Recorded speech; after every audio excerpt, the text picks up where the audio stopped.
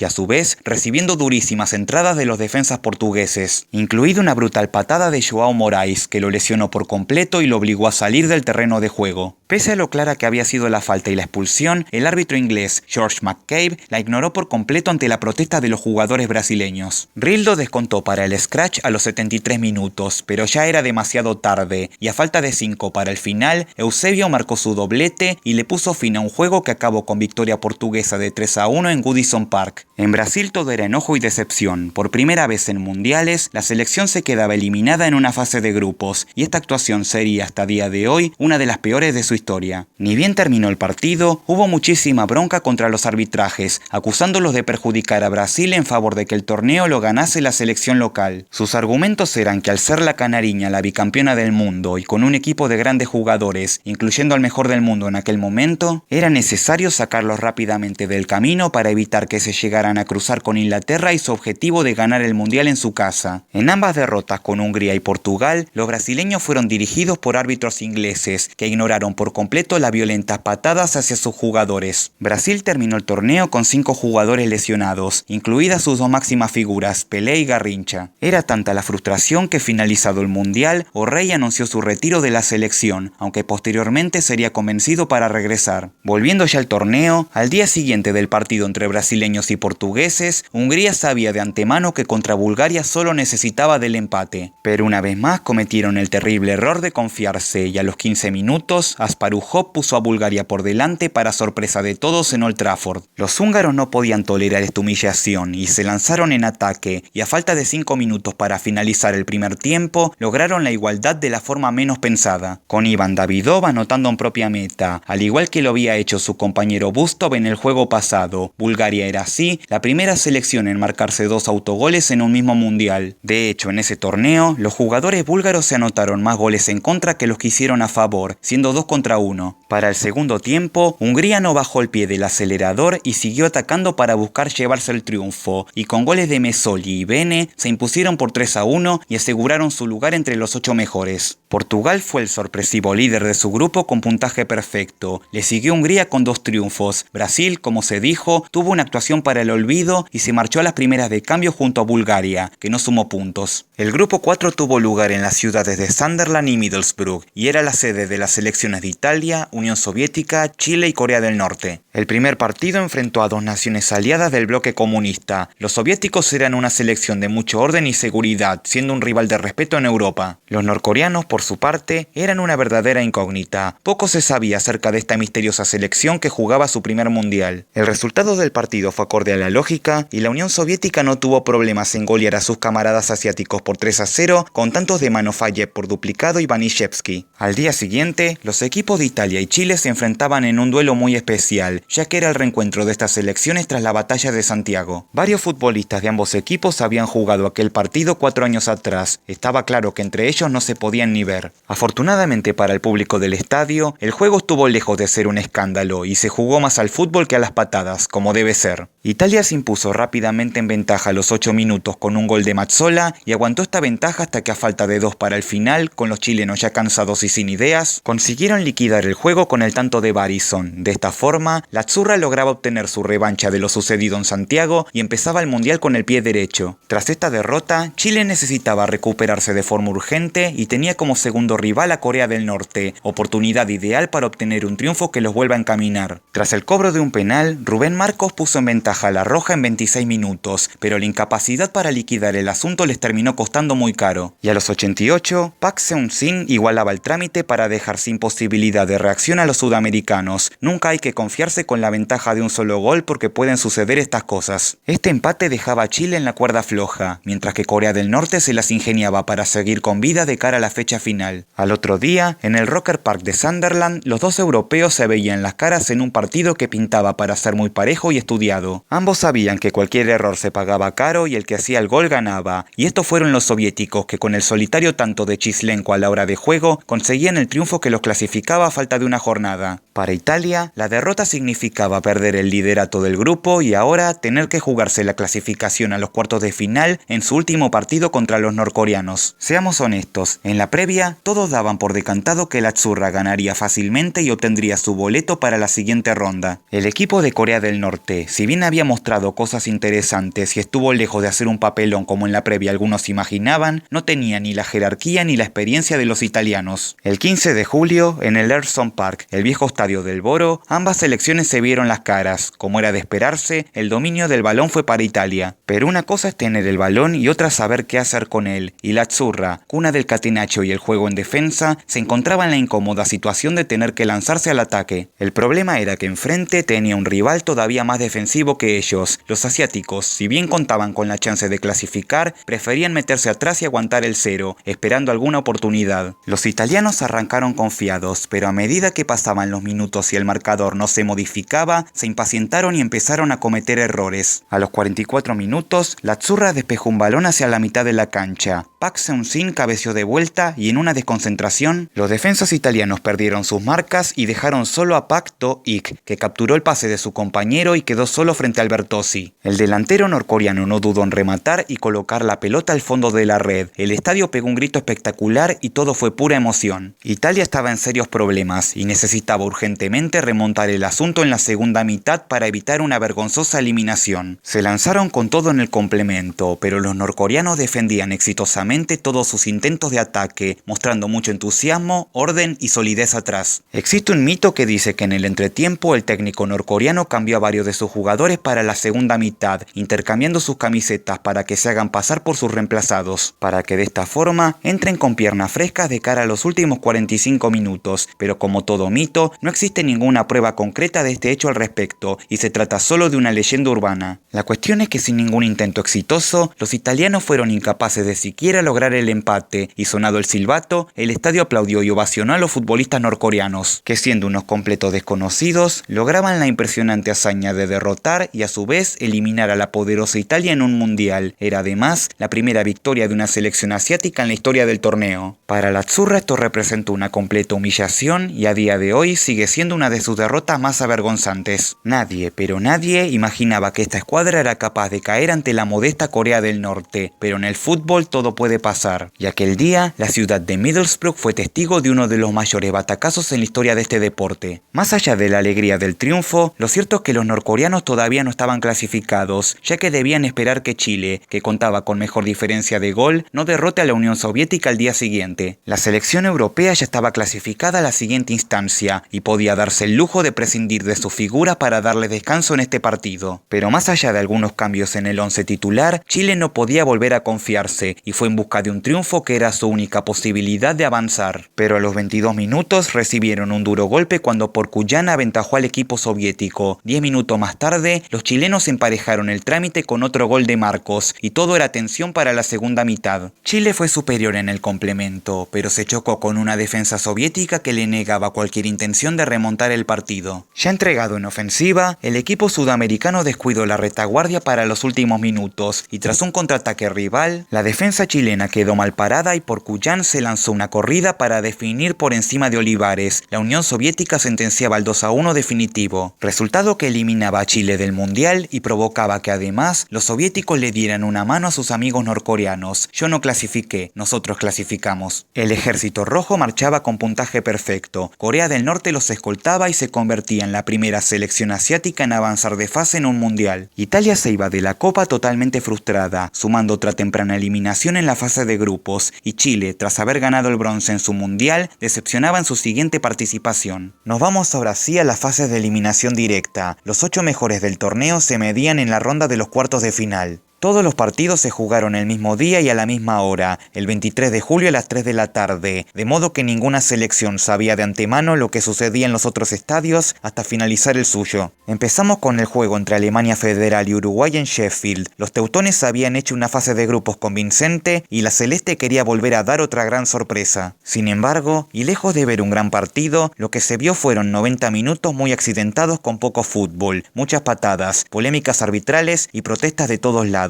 Un verdadero caos. Ya desde el comienzo la cosa pintaba muy intensa. Tras un arranque furibundo de la celeste, con un remate de Cortés que dio en el travesaño, en su segundo ataque, Rocha cabeció con el arco libre y el defensa Schnellinger salvó lo que era un gol seguro con sus propias manos, anteponiéndose quizás a lo que sería cierta jugada ocurrida 44 años más tarde también en los cuartos de final de un mundial y otra vez con Uruguay como protagonista, aunque en esta ocasión pitada en su contra. La cuestión es que a pesar de ser un penal más grande que una casa, el referee inglés James Finney ignoró por completo la jugada y las protestas de los futbolistas uruguayos no hicieron más que caldear el ambiente. El árbitro al parecer se levantó con un mal día y andaba con poca paciencia, sobre todo con todo aquello que llevara una camiseta celeste. Un par de minutos después del penal no cobrado, Helmut Haller puso en ventaja a los alemanes y el partido se mantuvo con esa mínima ventaja terminada la primera mitad. Es en el segundo tiempo donde el encuentro pasó de ser un juego normal a un auténtico bochorno. En tan solo 4 minutos de la reanudación y en una jugada aislada, el delantero estrella de Alemania, Uwe Seeler, aparecía tirado en el suelo. Al parecer, el defensor Horacio Troche le había dado un golpe a espaldas del árbitro. Este no había visto nada y fue el juez de línea quien se lo advirtió, lo que provocó su expulsión del terreno de juego y posteriores quejas de los futbolistas uruguayos. Les dije que Fini tenía poca paciencia aquella tarde y apenas 5 minutos después del incidente, se repetía la misma escena con una vez más el juego detenido por otro jugador alemán en el piso y otra expulsión para Uruguay. El árbitro ahora sacaba de la cancha al mediocampista Héctor Silva por una supuesta agresión a Helmut Haller. Una vez más, protestas, empujones y un Silva que para abandonar el campo de juego tuvo que ser acompañado por las fuerzas de seguridad.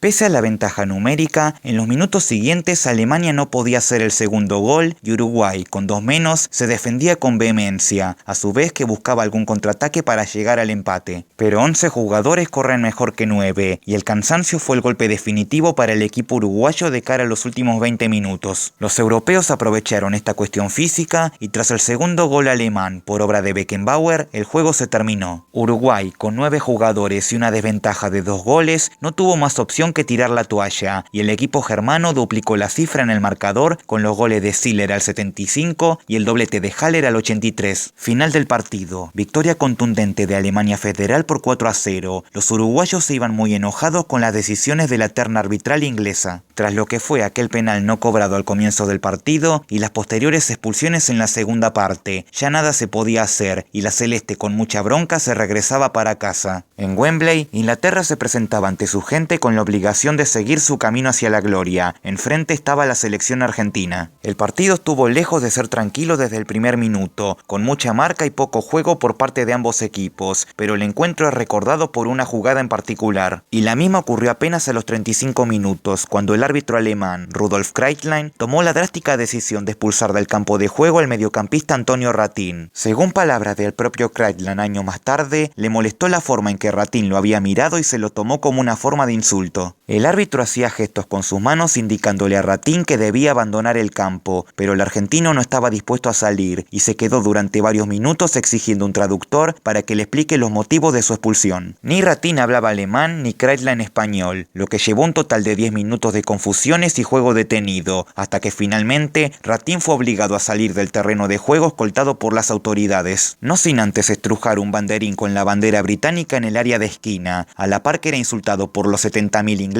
que asistieron dicha tarde a Wembley, que hasta le arrojaban todo tipo de proyectiles. Una leyenda popular dice que Ratín posteriormente se sentó durante varios minutos en la alfombra real, algo de lo cual no se tiene ninguna evidencia audiovisual. Así que similar al caso anterior de los coreanos, estamos entrando nuevamente en el terreno de los mitos y las leyendas urbanas. La situación por este incidente llevó a que para el próximo mundial se implementaran por primera vez las tarjetas amarillas y rojas que conocemos hoy en día. Esto ayudó a implementar un lenguaje universal de explicación a los jugadores para cuando eran advertidos o debían salir, para evitar así la confusión de idiomas que tuvieron Kreitlein y Ratín. Una vez reanudado el juego, y pese a contar con un hombre de más, Inglaterra era incapaz de marcar ante la marca intensa de los jugadores argentinos. Y no fue hasta el minuto 78 cuando tras un centro por la izquierda, el delantero Jeff Hart saltó y cabeció el balón para batir al arquero Roma, logrando así el gol del triunfo para los dueños de casa. Finalizado el juego y con los ánimos caldeados, el entrenador inglés Alf Ramsey le prohibió a sus dirigidos el intercambiar camisetas con sus colegas argentinos, a quienes posteriormente calificaría como auténticos animales. Obviamente que sus declaraciones no cayeron para nada bien en la delegación argentina y fueron objeto de mucha polémica. Este fue el comienzo de la dura rivalidad futbolística entre Argentina e Inglaterra, que se acrecentaría en décadas posteriores, haciendo de este partido un clásico muy intenso de los mundiales. Si nos ponemos a analizar, a Uruguay contra Alemania lo dirigió un árbitro inglés y Argentina contra Inglaterra un alemán. Estas designaciones llevaron a muchas sospechas, sosteniendo una vez más el argumento de que el mundial estaba arreglado para los locales y era necesario deshacerse de los equipos sudamericanos, como ya había pasado también con Brasil y los árbitros ingleses en la primera fase.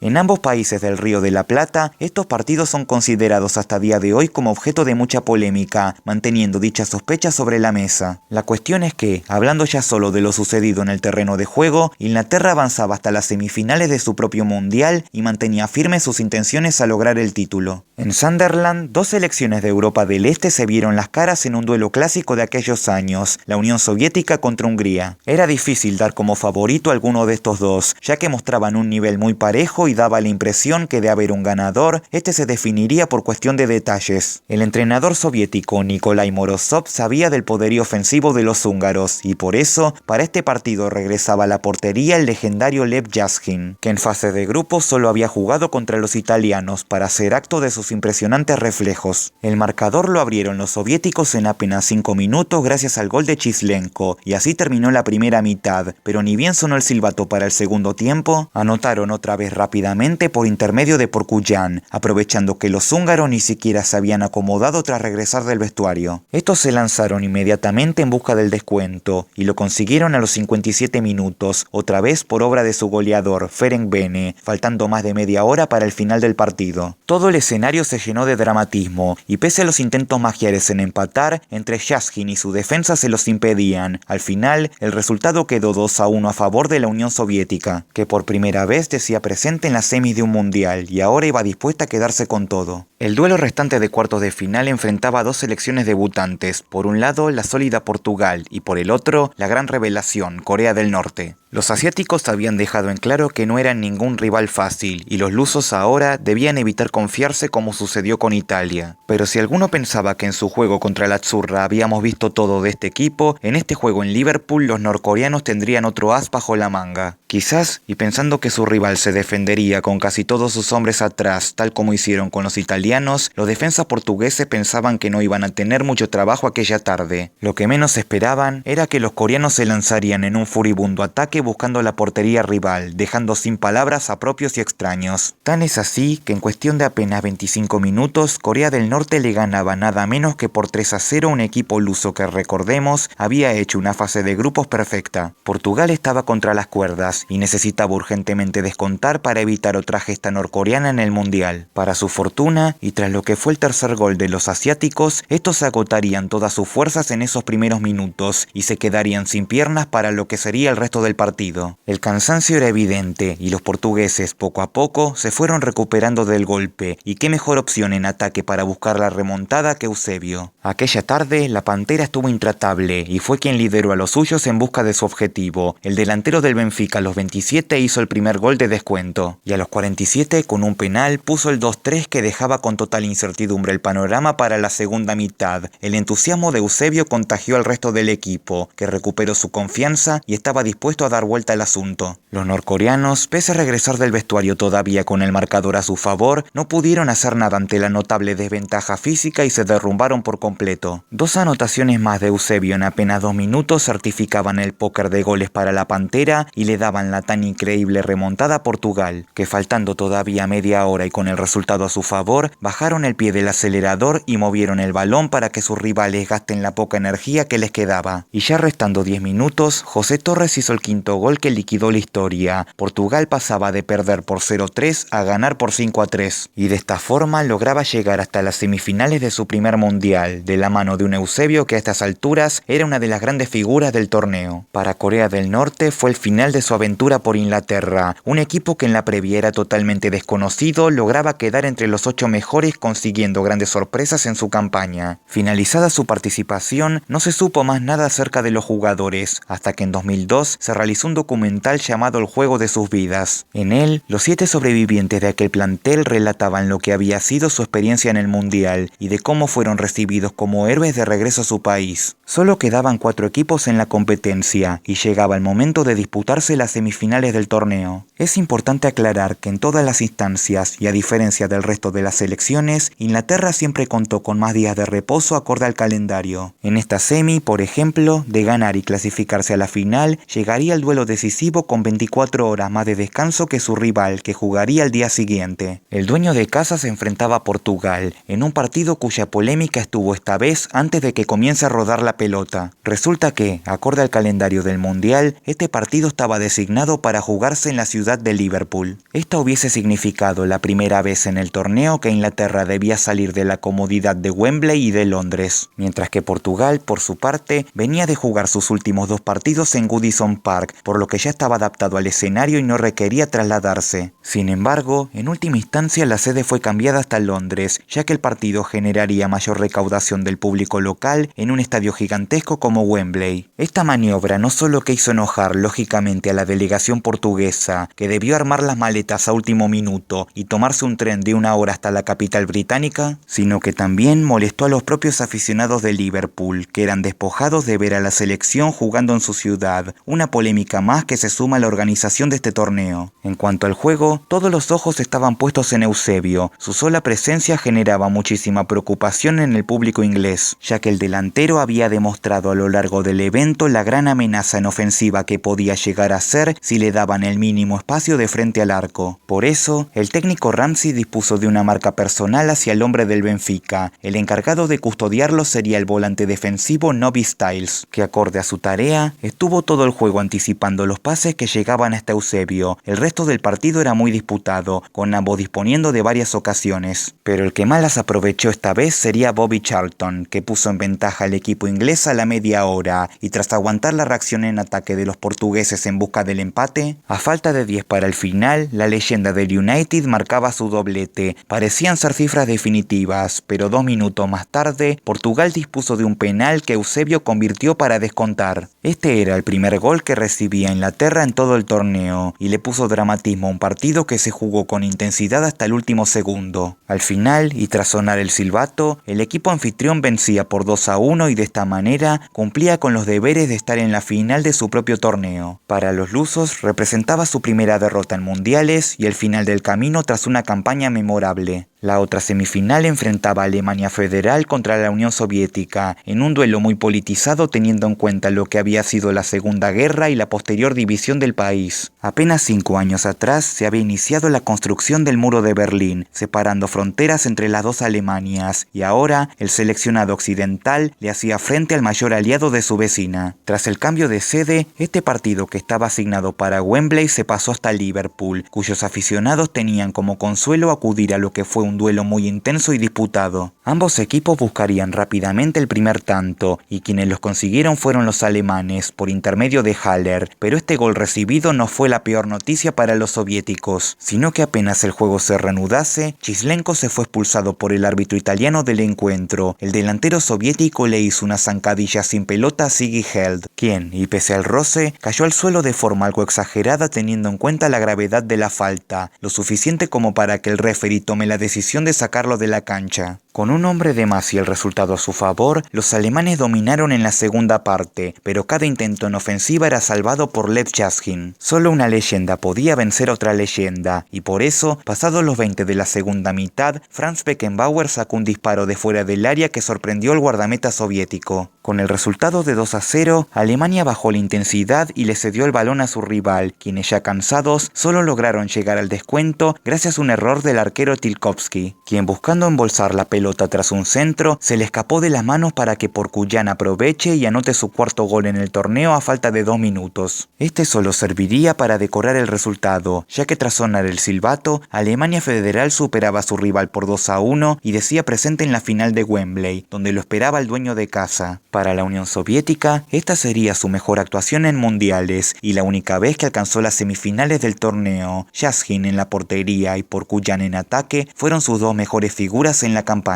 Antes de hablar de lo que sería la final, nos queda primero ver lo que fue el juego por el tercer lugar. Este enfrentó a portugueses contra soviéticos, en lo que era un verdadero choque de estilos. Por un lado, el poderío ofensivo de los lusos y por el otro, la solidez defensiva de los rojos. Es una lástima que este partido se jugó en una instancia donde no había mucho en juego más allá de la medalla de bronce, ya que de disputarse en una etapa más decisiva hubiese sido más interesante para ver. De todas maneras, el encuentro estuvo lejos de ser aburrido. En apenas 12 minutos, Portugal se puso en ventaja con otro penal que Eusebio volvió a cambiar por gol. Su noveno tanto en 6 partidos, siendo el goleador indiscutido del torneo, escribiendo su nombre así en la historia grande de los mundiales. A poco de terminarse la primera mitad, el equipo soviético llegaría al empate por obra de Malofeyev y la igualdad se mantendría hasta el último minuto de juego, cuando José Torres convirtió y le puso cifras definitivas al encuentro y al torneo de ambos equipos en general. Portugal, en su primera participación, se quedaba con la medalla de bronce, siendo incluso hasta día de hoy su mejor ubicación en los mundiales. Llegaba la hora de la verdad.